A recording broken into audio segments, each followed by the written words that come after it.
바다 아래에서 벌어지는 무력 경쟁이 다시 요동치고 있습니다. 그런데 이번에는 이전과 차원이 다릅니다. 조용히 움직이던 잠수함 시장이 전 세계 군사력 판도를 뒤집는 핵심 무대로 떠오르면서 미국과 중국 그리고 유럽 강국들은 물론 남미 국가들까지 뛰어드는 거대한 승부가 펼쳐지고 있기 때문입니다. 그런데 정작 이 경랑의 중심부에서 가장 강력한 존재감을 드러낸 나라가 따로 있습니다. 바로 한국입니다. 그리고 이 흐름을 해외 주요 매체가 먼저 포착했습니다. 최근 미국의 해군 전문지 네이벌 뉴스는 미국이 버지니아급 공격 잠수함 매사추세츠를 해군에 인도했다고 전했습니다. 미 해군 역사상 25번째 버지니아급이며 미국 전역 약 1천여 협력업체가 참여한 초대형 조선 프로젝트의 결과물이었습니다. 미국이 왜 이렇게 서둘러 잠수함 전력을 늘려야 하는지 해외 매체들은 분명하게 분석했습니다. 중국의 핵잠수함 전력이 폭발적인 속도로 증가하고 있고 인도, 대만, 호주가 한꺼번에 잠수함 사업을 확대하면서 태평양의 수중균형이 흔들리고 있기 때문입니다. 미국 입장에서는 버지니아급을 빠르게 늘려야만 태평양 수중 패권을 지킬 수 있는 상황입니다. 한편 프랑스 방산 전문 매체 해크웨어 뉴스는 아르헨티나가 스콜펜급 잠수함 세척을 무려 23억 유로, 한국 돈으로 약 3조 8,900억 원을 투입해 도입한다고 보도했습니다. 2017년 산호안호 실종 이후 8년 만에 잠수함 재건 결정입니다. 그런데 이 계약에는 매우 이례적인 조건이 붙었습니다. 첫 번째 잠수함이 인도될 때 대금을 지급하는 방식입니다. 경제 위기를 겪는 아르헨티나, 프랑스가 과감한 조건을 내걸었다는 점에서 해외 전문가들은 이 계약을 프랑스의 잠수함 시장 복귀 신호탄이라 해석했습니다. 캐나다와 호주 잠수함 사업에서 연달아 탈락했던 프랑스가 이번 계약을 통해 다시 영향력을 회복하려는 움직임이라는 겁니다. 이렇듯 미국과 프랑스가 잠수함 시장에서 공격적으로 움직이자 글로벌 잠수함 경쟁은 급격히 가속화되고 있습니다. 특히 미국과 중국은 핵잠수함 분야에서 정면으로 부딪히고 있습니다. 미국 국방부는 2054년까지 함대 규모를 390척으로 늘리는 초대형 청사진을 내놨고 중국은 핵잠수함 관련 지출을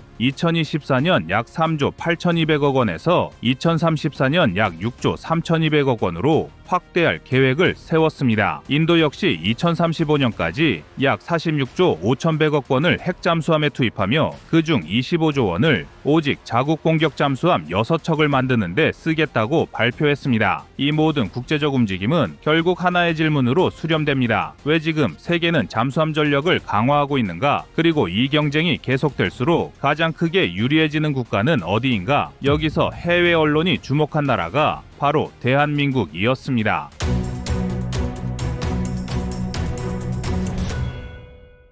지금 세계 조선 산업은 거대한 침체의 소용돌이 속으로 빨려 들어가고 있습니다. 미국은 자국의 조선 사업이 쇠퇴하면서 제조 인력이 부족하여 함선과 잠수함을 건조할 여력이 부족합니다. 또 유럽은 인력 부족과 노후화된 설비로 생산 능력이 급감했고 일본은 조선 기술 인력 단절로 과거의 경쟁력을 잃었습니다. 중국은 저가 벌크선 중심 구조가 한계에 부딪히며 첨단 군함과 잠수함 분야에서 품질 문제를 해결하지 못하고 있습니다. 그리고 조선 사업 특성상 어떤 부품을 교체한다고 바로 활성화되는 게 아닙니다. 건조에 따른 숙련자가 필요하고 그 숙련도는 최소에서 10 이상의 경험과 노하우에서 비롯됩니다. 하지만 한국은 다릅니다. 현재 대한민국의 조선 산업은 고급 기술 인력과 자동화 설비 그리고 검증된 잠수함과 함정 생산 능력을 모두 갖춘 사실상 유일한 완전체입니다. 전 세계가 잠수함과 군함을 늘려야 하는데 만들 수 있는 나라가 부족한 지금 공급이 무너질수록 한국의 조선과 방산 주도권은 더욱 강해지고 있습니다. 한국에게는 위기가 아니라 절호의 기회가 열리고 있습니다. 한국은 이미 3,000톤급 잠수함을 독자 설계와 건조할 수 있는 세계 8번째 국가입니다. 그뿐만 아니라 최근 한화오션이 진수한 KSS-3 배치2 장형 실함은 3,600톤급 플랫폼에 리튬이온 배터리를 탑재해 세계 최상급 디젤 잠수함으로 평가받고 있습니다. 해군 전력뿐 아니라 기술적, 산업적 측면에서도 한국이 잠수함 시장의 새로운 중심 국가로 떠오르고 있는 상황을 해외 매체들은 매우 민감하게 분석하고 있습니다. 국내외 보도에 따르면 캐나다는 12척 규모의 잠수함 사업에서 KSS-3급을 가장 유력한 대안으로 검토 중이며 캐나다 총리가 한국 조선소를 직접 방문해 장형 실함 내부를 확인했다는 보도까지 이어졌습니다. 필리핀 역시 한국산 잠수함 도입을 논의하며 한국의 기술력에 관심을 집중하고 있습니다. 여기까지 이때까지의 흐름은 분명합니다. 전 세계 잠수함 시장은 지금 파도가 아니라 지각 변동에 가깝습니다. 그 변화 속에서 한국의 잠수함 기술력은 이전과 비교할 수 없는 존재감을 드러냈고 해외 시장에서도 이전에 없던 경쟁력을 확보하고 있습니다. 이를 분석한 국내외 전문가들이 분석한 내용은 충격적입니다. 잠수함 경쟁이 격화될수록 가장 큰 전략적 경제적 이익을 얻게 되는 국가가 한국이라는 결론이 나오고 있기 때문입니다. 그리고 지금 이 경쟁의 소용돌이 한복판에서 한국 잠수함이 어떻게 세계 무대에서 게임 체인저가 되었는지, 그리고 왜 지금의 국제 상황이 한국에게 절호의 기회인지 낱낱이 분석해 보겠습니다. 이제 잠수함 경쟁은 더 이상 선택이 아니라 생존의 문제로 바뀌었고, 미국부터 중국, 인도, 프랑스, 호주까지 모두 천문학적 예산을 집어넣고 수중 패권을 차지하기 위한 질주를 시작했습니다. 현재 한국은 단순한 조선 강국을 넘어 잠수함 패권을 위협하는 진짜 변수로 자리 잡았다는 평가가 나오고 있습니다. 미국 해군 전문지 네이벌 뉴스가 최근 보도한 버지니아급 공격 잠수함 매사추세츠 인도 소식은 미국이 얼마나 다급한지 보여주는 장면입니다. 태평양에서 중국 공고형 핵잠수함이 빠르게 늘어나자 미국은 버지니아급을 매년 2척씩 밀어넣으며 맞불을 놓고 있습니다. 프랑스 역시 아르헨티나의 스콜펜급 잠수함 3척을 23억 유로 즉각 내주며 잃어버린 잠수함 시장을 되찾기 위해 안간힘을 쓰고 있습니다. 이건 단순한 무기 판매가 아니라 국가의 자존심, 전략적 영향력, 그리고 미래 해양 패권까지 모두 걸린 거대한 싸움입니다. 하지만 여기서 단 한 국가만이 조용히 그러나 확실하게 세계의 시선을 빼앗고 있습니다. 바로 한국의 KSS-3 배치2 장영실함입니다. 이 잠수함은 외신들이 비핵 잠수함의 끝판왕으로 평가하고 있으며 세계 기준을 재정의한 플랫폼이라고 평가할 정도로 엄청난 존재감입니다. 3,600톤급의 장영실함은 SLBM 10기를 탑재하고 리튬이온 배터리로 20일 이상 수중 작전이 가능합니다. 이건 3,000에서 4,000톤급 디젤 잠수함 중 세계 최고 수준의 기록입니다. 일본, 독일, 프랑스조차 리튬이온 시스템을 도입하는데 어려움을 겪는 상황에서 한국은 이를 안정적으로 탑재해 실전 배치까지 끝냈습니다. 더 놀라운 건 이 잠수함이 사실상 한국 기술 100% 기반으로 만들어졌다는 점입니다. SLBM 발사관부터 전투체계, 소나, 배터리, 자망 제어 시스템까지 거의 모든 핵심 기술이 국산입니다. 겉만 한국이 아니라 속까지 완벽히 한국입니다. 해외 전문가들이 가장 민감하게 반응한 부분이 바로 이 지점입니다. 잠수함은 국가의 전체 과학기술이 집약된 결정체이기 때문에 독자 설계 능력을 갖춘 국가는 손에 꼽을 정도로 적습니다. 그런 영역에 한국이 정면으로 뛰어들어 기준을 새로 세웠다는 분석이 나옵니다. 이 때문에 캐나다가 움직였습니다. 캐나다 총리가 직접 거제조선소에 와 장영실함 내부를 꼼꼼히 살펴본 건 외교 의례를 넘은 행동입니다. 캐나다의 12척 규모 잠수함 사업은 약 60조 원에 가까운 초대형 계약이고 지금 가장 유력한 후보는 한국입니다. 캐나다가 원래 검토하던 핵잠수함은 유지비만 연간 한 척당 1조 원 이상이라 사실상 운영이 불가능했습니다. 그러던 중 한국의 KSS-3 모델이 나타났습니다. 디젤 잠수함인데도 핵잠수함에 준하는 작전 지속 능력을 갖추고 가격도 절반 이하이며 SLBM까지 탑재 가능한 구조. 캐나다 입장에서는 선택지를 고를 필요가 없었습니다. 이미 답은 나와 있는 셈입니다. 필리핀의 반응도 강렬합니다. 남중국해 분쟁이 날카로워진 지금 필리핀에게 잠수함은 생존용 무기입니다. 그런데 예산이 많지 않은 필리핀이 프랑스나 독일 제품을 보면서 가장 먼저 걸리는 게 바로 유지비였습니다. 그때 등장한 것이 한국 잠수함입니다. 한국은 가격 경쟁력까지 갖추고 있으며 무엇보다 작전 능력이 필리핀의 현실과 딱 맞습니다. 은밀성, 장기작전, 전략적 억제력을 동시에 갖춘 모델은 한국밖에 없습니다. 필리핀 국방부 내부에서 한국 모델이 사실상 1순위로 분석된 이유입니다. 전 세계가 잠수함 경쟁에 뛰어드는 지금 이 흐름은 한국에게 엄청난 기회입니다. 잠수함은 단순한 조선 기술로 만들 수 있는 장비가 아니라 전자, 통신, 배터리, 미사일, 소재공학, AI, 조선공학을 동시에 요구합니다. 한국이 잠수함을 많이 생산할수록 국가 기술력 자체가 한 단계씩 상승하는 구조입니다. 한국 배터리 기업들은 장영실함을 통해 방사능 리튬이온 기술을 완전히 독립했고 SLBM 체계는 개발 과정에서 이미 해외 전문가들에게 국가급 기술력이라는 평가를 받았습니다. 이건 단순히 무기를 파는 게 아니라 한국의 영향력을 상대 국가의 해군 구조 안에 심는 일입니다. 잠수함을 도입하는 순간 그 국가는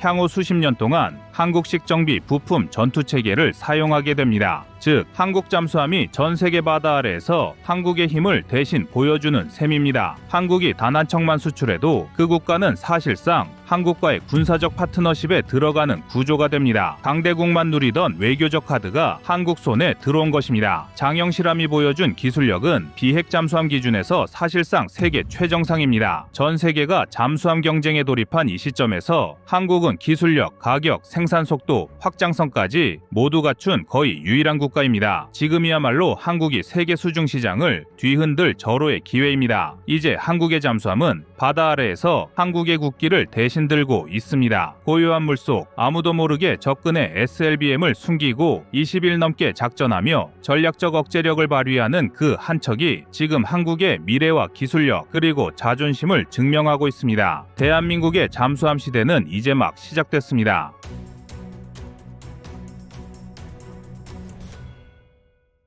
다음은 25년 10월 23일 장영실함 진수식에 세계가 깜짝 놀라 영상입니다. 그럼 이번에 진수된 잠수함이 도대체 어떤 성능이길래 국내외 언론사들이 보도하는 것일까요? 도산한창 호급이 한국 해군의 기술적 자립을 상징했다면 장영실함은 그 한계를 넘은 실전 억제력의 구현체로 평가받습니다. 그 이유는 명확합니다. 이 잠수함은 세계 디젤 잠수함의 기술적 한계를 무너뜨렸기 때문입니다. 우선 전투체계부터 보겠습니다. 장영실함에는 한국형 통합 전투체계가 탑재되어 있습니다. 과거 독일산 전투체계를 면허 생산하던 시절에는 하나의 표적을 포착하고 처리하기까지 수초의 지연이 발생했지만 장영실함은 초당 수십 개의 표적을 동시에 분석할 수 있습니다. 이는 우리나라 ADD가 개발한 AI 기반 전술정보 처리 모듈이 통합되어 있기 때문입니다. 이 덕분에 장영실함은 단 한 번의 소나 탐지로 적 잠수함의 깊이, 속도, 각도를 계산해 최적의 공격 포인트를 자동 산출할 수 있습니다. 즉, 인간이 결정하기 전에 이미 함정이 결론을 내립니다. 여기에 장착된 신형 소나 체계는 단순히 소리 듣기 수준을 넘어섭니다. LIG 넥스원이 개발한 KSAHS 즉 한국형 소형 음향탐지 시스템은 기존 대비 감지 범위를 40% 확장했고 자분구별 알고리즘을 통해 수중 생물, 해류, 인공소음까지 구분해냅니다. 이것은 과거 독일 타입 212급이나 일본 소류급이 겪던 소음 혼선 문제를 완전히 해결한 것입니다. 장영실함의 수중 정숙성 또한 전례 없습니다. 하나오션은 이 함정에 세계 최초로 적용된 복합방진 마운트 시스템을 설치했습니다. 쉽게 말해 잠수함의 엔진 진동을 함체에 전달하지 않게 하는 장치입니다. 수중 소음 90dB 이하, 이는 바닷속에서 고래의 심장 박동보다도 조용한 수준입니다. 군사 전문가들은 이 정도면 북 태평양 해저에서 미 해군의 핵잠수함조차 장영실함의 위치를 잡기 어렵다고 평가합니다. 또 하나 주목할 부분은 무장 체계입니다. 장영실함은 현무포-4 잠수함 발사 탄도미사일 외에도 향후 홍상어2와 같은 장거리 대잠 로켓을 탑재할 수 있도록 설계되어 있습니다. 수직 발사관 열무는 순항미사일, 대잠미사일, 전술 핵탄두형, SLBM까지 혼합 운용이 가능합니다. 즉, 이 함정은 전략자산이자 실질적인 수중 이동식 미사일 기지입니다. 은밀성과 생존성을 좌우하는 리튬이온 배터리 역시 진일보했습니다. 일본의 소류급이 니켈계 리튬 전지를 사용하는 반면 장영실함은 열안정성과 출력 효율이 높은 망간계 하이브리드 리튬 전지를 적용했습니다. ADD의 데이터에 따르면 최대 출력 시 배터리 온도 변화는 7도 이하, 충전 시간은 기존의 절반 이하로 단축됐습니다. 그 결과 자망 시간은 10일 이상으로 늘었고 AIP 없이도 대양 작전이 가능합니다. 이제 장영실함은 단지 동해의 수호자가 아닙니다. 전략적 측면에서 보면 이 함정은 한반도 주변 해역의 힘의 균형을 근본적으로 뒤흔듭니다. 북한의 심포급 SLBM 잠수함이 여전히 실험 단계에 머무르고 있는 가운데 한국은 이미 완전한 실전 플랫폼을 확보했습니다. 일본 역시 3000톤급 소류형에서 3600톤급 타이게이형으로 전환 중이지만 여전히 순항미사일 발사 능력이 없습니다. 중국의 039C형도 VLS 체계를 탑재하지 못했습니다. 즉, 비핵국가 중 수직 발사관 열문을 가진 유일한 디젤 잠수함이 바로 장영실함입니다. 이번 배치2 사업의 핵심은 리튬이온 배터리입니다. 리튬 전지는 기존 납축 전지 대비 에너지 밀도가 2배 이상 높고 충전 속도도 3배 빠릅니다. 덕분에 장영실함은 물 위로 떠오르지 않고도 며칠 동안 작전이 가능합니다. 해외 전문가들은 세계 어느 디젤 잠수함보다도 하더라도 오래 숨을 참을 수 있는 잠수함이라 평가합니다. 리튬 전지 기술은 일본이 먼저 적용했지만 우리는 이미 안정성과 출력 면에서 일본을 능가한 차세대형을 만들어냈습니다. 방사선 차폐와 온도 제어까지 완전한 밀폐형 안전셀 구조로 개발됐고 폭발 가능성이 사실상 제로에 수렴합니다. 또한 수직 발사관 수가 6문에서 10문으로 늘었습니다. 이는 단순히 발사관이 많다는 의미가 아닙니다. 한 함정이 동시에 10발의 순항 미사일을 발사할 수 있다는 뜻이죠. 타격 방향은 1500km 이상, 평양은 물론 동북아 어느 지역도 사정권 밖이 아닙니다. 국내 언론에서는 한국이 이제 명실상부한 육상 타격용 잠수함 시대를 열었다고 평가했습니다. 이는 미국의 버지니아급, 일본의 소류급조차 부러워할 수준입니다. 더구나 장영실함은 단순히 국산 잠수함이 아니라 전략 플랫폼입니다. 수직 발사관을 통해 발사되는 현무포-4 잠수함 발사 탄도미사일은 사거리 500km급으로 북한 전역을 커버합니다. 북한이 자랑하는 신포급보다 작전 지속 시간은 3배, 정숙성은 4배 높습니다. 장영실함은 단 한 척으로도 동해 전체의 수중 균형을 바꿀 수 있는 게임 체인저입니다. 해외 매체 스트라이프는 한국의 신형 디젤 잠수함은 핵 잠수함이 없는 국가 중 가장 강력한 해상 억제력을 제공한다고 전했습니다. 실제로 동급 디젤 잠수함인 일본 소류급 2950톤, 독일 타입이 1위 CD 2500톤, 프랑스 스코르펜급 2000톤보다 크고 작전 지속 능력도 월등합니다. VLS 장착수나 전투체계 통합 능력에서 비교 자체가 어렵습니다. 특히 미국산 무기를 사용하지 않고도 이 모든 시스템을 독자 통합했다는 점이 세계를 놀라게 했습니다. 그 결과 이번 진수식은 단순한 기술적 완성이 아니라 한국 해양방위 산업의 독립선언으로 평가받고 있습니다. 과거 미국 기술에 의존하던 한국 해군이 이제 자력으로 잠수함의 설계, 건조, 무장까지 완결하는 단계에 도달했습니다. 그리고 그 과정에서 한 번도 포기하지 않았습니다. 세계는 이제 한국을 따라오고 있습니다. 독일은 한국형 리튬 전지 시스템의 안정성 데이터를 요청했고, 일본은 자국의 차세대 소류급 개발 일정에 한국형 AIP 모듈을 참고하고 있습니다. 이 모든 결과는 한마디로 요약됩니다. 한국이 세계 잠수함의 교과서를 새로 썼다. 그리고 이제는 그들이 우리 설계를 공부하는 시대가 됐습니다. 그리고 더 깊은 의미가 있습니다. 이 잠수함은 동맹과 협력의 틀을 넘어 한국 해군의 독자적 작전 범위를 확장시킵니다. 기존 한국 해군 잠수함이 한반도 인근 방어에 머물렀다면 장영실함은 필리핀, 괌, 남중국해까지 작전이 가능합니다. 실제로 작전 반경은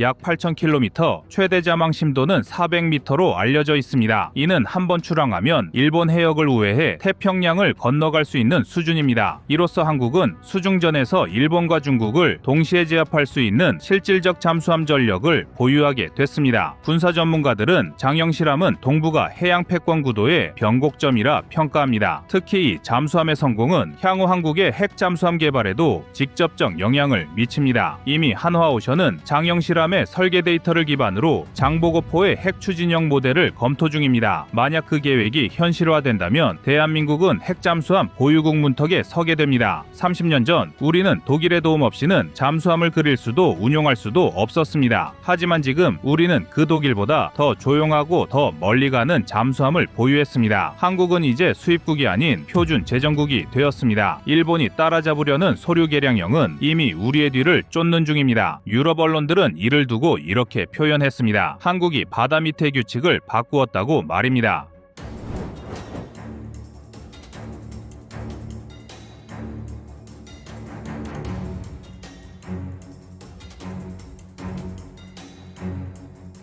어두운 작전 상황에서 F-35 조종사의 시야 안에서 미세하게 흔들리던 영상 지연 문제가 처음 보도되던 날, 해외 전문가 커뮤니티는 잠시 멈칫했습니다. 미국이 10년 넘게 개선해온 F-35 전투기용 헬멧, 가격만 우리 돈 6억 원이 넘고 세계 최강 전투기 체계의 눈이라 불리는 장비에 예상치 못한 허점이 드러났기 때문입니다. 영국 군사 전문지가 공개한 분석에서는 조종사의 실제 시야와 헬멧 내부 영상이 어긋나는 순간이 발생하면 근접전에서 는 생존율이 크게 떨어질 수 있다는 지적이 나오면서 우려가 증폭됐습니다. 이런 상황에서 한국의 KF-21에 장착될 신형 헬멧이 해외 커뮤니티에서 돌연 급부상하기 시작했습니다. 한국이 만든 헬멧이 F-35의 문제를 사실상 해결한 수준이라는 보도가 나오자 해외 분석가들은 한국이 조종사의 눈 자체를 바꿔버렸다고 평가하기 시작했기 때문입니다. 미국 군사 전문 매체가 먼저 한국 헬멧 성능 데이터를 언급한 이후 유럽 공군 관계자들이 가장 놀랐던 점은 영상 지연 제로에 가까운 수준이라는 문구였습니다. 전투기의 HUD 정보와 야간 투시 정보, 센서 융합 영상이 헬멧 내부에서 하나의 화면으로 통합되는 구조는 이미 F-35도 구현하고 있지만 그것을 거의 실시간 반응 속도로 만들어낸 나라는 한국이 처음이라는 분석이 등장했습니다. 이 과정에서 한국이 이 기술을 개발하며 만든 시험 자료가 유럽 군사분석기관을 통해 제한적으로 언급되기 시작했는데 조종사 시선 이동 속도와 헬멧 반응 속도의 오차가 사람 눈으로는 구분하기 어려운 수준까지 줄어들었다는 사실이 해외 전문가 그룹을 크게 자극했습니다. 그리고 이 시점에서 국제 분석가들이 진짜 충격을 받은 장면이 하나 있습니다. 한국은 이 헬멧의 무게를 F-35용보다 줄였고 조종사가 좌우로 눈을 돌릴 때 확보되는 시야각이 더 넓다는 자료가 한국 측에서 공개되면서 장거리 임무에서 피로도가 급감한다는 평가가 쏟아졌습니다. 해외 공군 조종사 출신 전문가들은 헬멧 무게가 조종사 생존율과 직결되는 요소임을 지적해왔는데 한국이 무게와 반응 속도라는 두 가지 난제를 동시에 해결했다는 점에서 기술적 완성도가 예상보다 훨씬 높다는 반응이 이어졌습니다.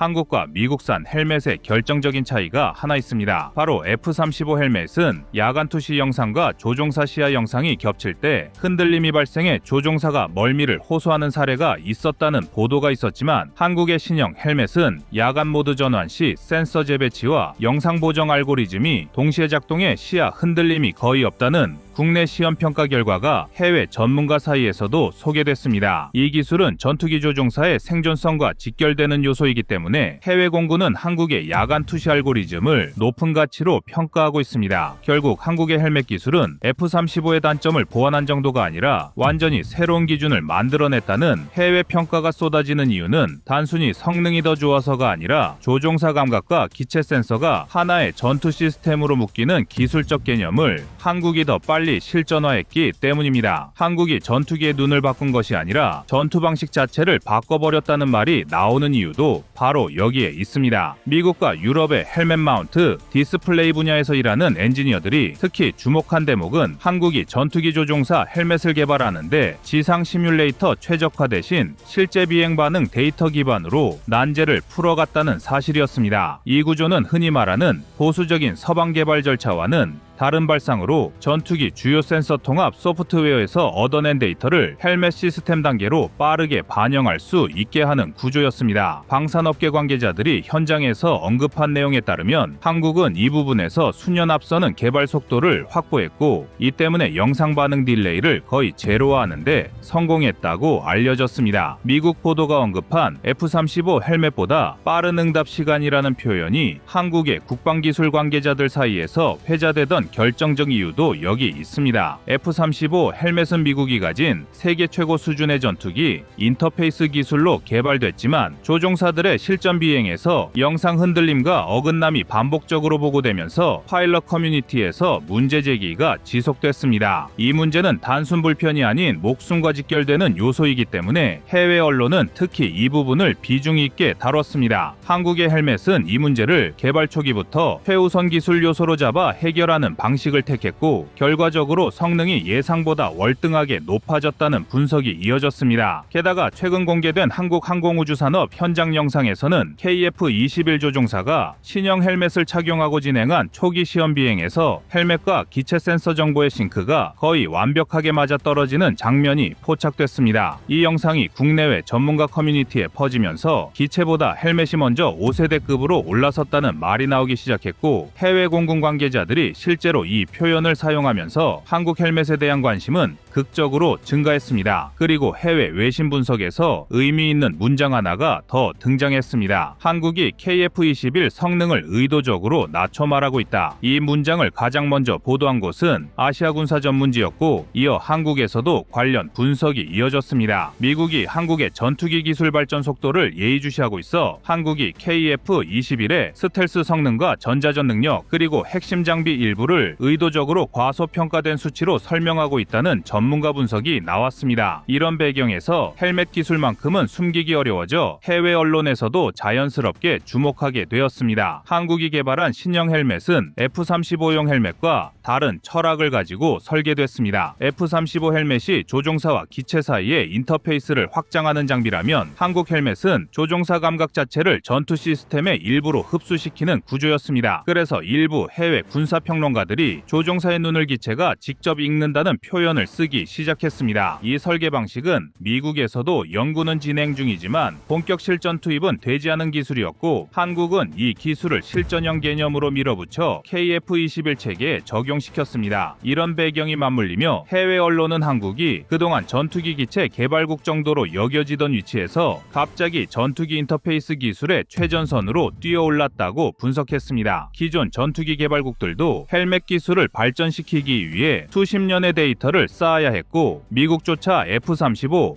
헬멧 완성도 문제를 해결하는 데 긴 시간이 걸렸습니다. 그런데 한국은 개발 기간이 훨씬 짧음에도 F-35보다 가볍고 반응 속도는 더 빠르며 시야각까지 넓은 헬멧을 개발했다는 점에서 기술적 도약의 폭이 매우 크다는 평가가 뒤따랐습니다. 결국 해외 분석가들은 한국의 헬멧 기술을 KF-21이 가진 모든 기술 중에서도 미국이 가장 예민하게 주시하는 요소라고 규정하기 시작했습니다. 전투기 기체 성능은 겉으로 드러나는 부분이 많아 과소평가가 쉽지만 헬멧은 직접 데이터를 공개하지 않고는 평가가 불가능하기 때문입니다. 그리고 바로 이 지점에서 한국의 존재감은 해외 공군 관계자들이 예상한 수준을 크게 넘어섰습니다. KF-21 조종사용 신형 헬멧이 해외 전문가들 사이에서 차세대 기준점으로 불리기 시작한 가장 큰 이유는 한국이 개발 과정에서 선택한 방식이 기존 서방의 틀과 달랐기 때문입니다. 미국과 유럽은 헬멧 개발에서 안전성을 최우선으로 두고 점진적 업그레이드를 반복하는 방식을 유지했지만 한국은 초기부터 전투기 기체와 센서를 하나의 생명체처럼 묶는 구조를 목표로 두고 개발에 착수했습니다. 방위사업청과 산업 현장 자료에 따르면 한국은 헬멧 디스플레이 반응 시간을 줄이기 위해 기체의 미세한 진동까지 포함한 데이터를 수집해 소프트웨어 알고리즘에 반영했고 이 과정에서 기존 방식으로는 확보하기 어려운 수준의 영상 동기화 성능을 확보했습니다. F-35 헬멧이 평균 130ms 내외의 영상 반응 지연이 발생한다는 해외 실전 보고가 있었던 반면 한국의 신형 헬멧은 시험 결과에서 이 지연율이 20ms 이하로 떨어지는 것으로 나타났습니다. 이는 사람 눈이 영상과 현실의 차이를 거의 구분하지 못하는 수준으로 해외 전문가들은 이 수치를 보고 전투기 기동 중 조종사의 감각을 뺏는 지연이 사실상 사라졌다고 평가했습니다. 이런 성능이 가능한 이유는 한국이 헬멧을 KF-21 기체의 센서 융합 방식과 동일한 구조로 설계해 데이터 흐름 자체가 단일 회로처럼 움직이는 특성을 만들었기 때문입니다. 해외 언론이 특히 놀랐던 부분은 한국이 이 기술을 구현하면서 헬멧 무게를 2.2kg대까지 줄였다는 점입니다. F-35 헬멧이 약 2.3에서 2.4kg 대인 점을 감안하면 한국이 더 가벼운 헬멧을 만들었다는 건 작은 차이가 아닙니다. 조종사는 고중력 환경에서 목 근육으로 전체 장비를 버텨야 하기 때문에 헬멧 100g 차이는 장거리 임무에서 체감 피로도가 크게 달라지는 요소입니다. 해외 조종사들은 이 점을 알고 있었기 때문에 한국의 경량화 기술에 더 큰 관심을 보였습니다. 이 과정의 숨은 비화도 방산업계 관계자들 사이에서 회자됐습니다. 초기 개발 단계에서 한국은 단순히 기존 HUD 정보를 헬멧에 얻는 구조가 아니라 조종사 머리 움직임을 기체의 실시간 기동 정보와 동기화시키는 방식을 시도했고 이 기술은 기존 서방권에서도 실험 연구 단계였던 영역입니다. 한국이 빠르게 실전 수준으로 끌어올릴 수 있었던 결정적 이유는 독자 운영 중이던 고해상도 시선 추적 기술과 항공기 센서를 통합하는 방식이 이미 한국 항공우주산업 내부에서 상당히 성숙해 있었기 때문이라는 분석이 나옵니다. 해외 공군 관계자들을 더 자극한 부분은 한국의 유지보수 능력이었습니다. F-35 헬멧은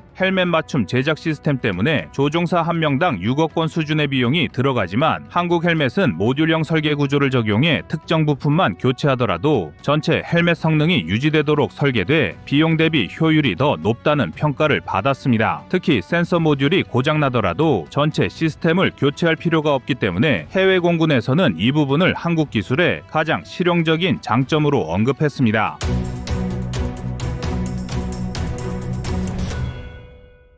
다음은 25년 11월 12일 KF-21 6세대급 기술 세계 최초로 확보 영상입니다. 2024년 12월 기준 KF-21 시제기는 1,500회 이상의 시험 비행 중 단 한 건의 결함도 보고되지 않은 유일한 신형 전투기로 기록되었으며 심지어 외국군 고위 인사들이 직접 탑승을 요청할 정도로 안정성과 완성도를 입증했습니다. UAE 방공사령관과 폴란드 공군참모총장이 목숨을 걸고라도 타보고 싶다고 한 이유가 바로 여기에 있습니다. 이런 완성도는 결코 우연이 아닙니다. 한국형 항전 장비의 89%, 국산화 비행 제어 알고리즘의 100% 국내 개발, 에이사 레이더의 독자 통합률 98%라는 수치는 단자 설계에 목을 매던 기존 강대국들을 무색하게 만들었습니다. 게다가 이러한 복좌형 설계는 향후 AI 드론, 군집 체계의 두뇌로 기능할 공중 플랫폼으로 확장될 예정입니다. 멈티 체계는 단순한 드론 편대 운용이 아니라 전장 전체를 하나의 네트워크로 통합하는 개념으로 KF-21은 그 중심에 서게 됩니다. 과거 F-15의 스트라이크 이글이 조종사와 무장사 수가 협력해 전장을 장악했던 것처럼 KF-21 복좌형은 인간 조종사와 AI 지휘관이 협력해 인공지능 전장 지휘 체계의 새로운 표준을 만들어내고 있습니다. 그러나 이번에는 인간이 AI를 보조하는 것이 아니라 AI가 인간의 전투를 지원하는 완전한 상호 의존 구조입니다. 한국의 KF-21이 진짜 무서운 이유는 기체의 외형이나 스텔스가 아닙니다. 진짜 핵심은 안에 들어있는 것들입니다. 겉으론 전투기지만 속을 열어보면 완전히 다른 세계가 펼쳐지죠. 이건 단순한 항공기가 아니라 국가인공지능 전장체계의 축소판입니다. 한국이 KF-21을 통해 노린 건 기체 개발이 아니라 체계 통합 능력입니다. 이건 전문가들 사이에서도 한국이 NGAD보다 먼저 시스템을 완성했다고 평가받는 이유이기도 합니다. 지금 KF-21에 들어가는 항전 장비만 해도 230여 개, 그중 91%가 국내 기술입니다. 이 중 상당수가 우리가 흔히 알지 못하는 비밀 기술들입니다. 예를 들어 KF-21의 미션 컴퓨터 사명은 기존의 항전 장비가 단순히 데이터를 모으는 수준을 넘어서 AI 연산을 직접 수행합니다. 보통 전투기에서는 AI 운용은 지상 통제센터나 외부 서버에서 이루어지지만 한국은 연산 칩셋 자체를 기체 내부에 통합했습니다. 이 말은 즉 KF-21이 전자전 환경에서 단독으로 판단을 내릴 수 있다는 뜻입니다. 현재 전 세계에서 이걸 완전한 형태로 구현한 건 미국의 F-35 블록4 프로토타입과 한국의 KF-21 뿐입니다. 그 다음은 센서 융합 구조입니다. KF-21의 에이사 레이더는 표면적으로는 천여 개 송수신 모듈을 사용하는데 이 모듈들이 단순히 표적을 탐지하는 용도가 아닙니다. 이 시스템은 적의 레이더파를 역산해서 반사 면적을 실시간으로 계산하고 AI가 즉시 기체 자세와 각도를 조정해 탐지를 최소화합니다. 이건 단순한 스텔스가 아니라 능동형 스텔스에 가까운 기술로 2024년 ADD 내부 보고서에 따르면 탐지 회피율이 78.6%에 달했습니다. 전문가들은 이 수치가 F-22의 실전 기준 65%보다 높다고 분석합니다. 또 하나 주목해야 할 건 EOTSK인 한국형 전자광학 추적 시스템의 작동 알고리즘입니다. 한국은 이 장비를 단순히 표적 추정용으로 쓰지 않습니다. 실제 KF-21의 EOTS는 AI가 적의 열신호 패턴을 학습한 뒤 적 미사일 발사 직전의 열 변화까지 감지해 탐지 시점을 평균 0.7초 앞당기는 기능을 수행합니다. 이건 사람 눈으로는 절대 구분할 수 없는 구간입니다. 이 덕분에 KF-21은 적 미사일이 발사된 순간이 아니라 발사되기 직전을 인식하고 대응할 수 있습니다. 그리고 여기에 결합되는 게 전자전 신호 처리용 DRFM AI 모듈입니다. 한국은 전자전 시스템에 딥러닝 알고리즘을 적용해 적의 레이더파를 단순 반사하는 게 아니라 패턴 분석 후 왜곡된 신호를 재송출하는 방식을 사용합니다. 즉, 적 레이더에 아예 가짜 표적을 만들어버리는 거죠. 미국이 ECM을 쓰고 중국이 흡수형 스텔스를 강조한다면 한국은 아예 적의 인식 체계 자체를 조작하는 길을 택했습니다. 실제 ADD가 2024년 말 발표한 시험 수치에 따르면 DRFM AI는 적 전파 교란 성공률 94.1%, 적의 표적 인식 오류율 72% 이상을 달성했습니다. 이건 이미 실전급 수준입니다. 또 하나의 핵심이 있습니다. KF-21의 전술 데이터 버스 TDN3000은 유럽의 EMIL STD1553B보다 전송 대역폭이 40배 넓습니다. 이건 단순히 빠른 게 아니라 각 장비가 주고받는 데이터를 패킷 단위로 실시간 암호화해서 보내는 기술이 적용되어 있습니다. 즉, 적이 전자전 공격으로 데이터 버스를 해킹하거나 신호를 가로채도 그 내부 내용을 해석할 수 없습니다. 이건 사실상 공중에서 작동하는 암호망입니다. 전문가들이 특히 놀라는 건 이 시스템이 외산이 아니라 카이 ADD 한화 시스템 등의 세계 기관이 직접 설계했다는 점입니다. 이런 수준의 통합체계는 보통 미국 방부사나 다르파 정도에서만 구현이 가능한데 한국이 민간 군산복합 구조로 그걸 해냈습니다. 미국은 NGAD 개발비로 60조 원을 쓰고 있지만 아직 완성률이 70% 미만입니다. 반면 한국은 8조 원으로 완성률 92%까지 올라왔습니다. AI 통합 부문도 세계적입니다. 국방과학연구소가 개발한 K알파 신경망 구조를 사용합니다. 이 시스템은 기계학습 기반이 아니라 상황 적응형 강화 학습을 사용하기 때문에 교전 중 새로운 변수에 즉시 반응할 수 있습니다. 2024년 기준 KF-21의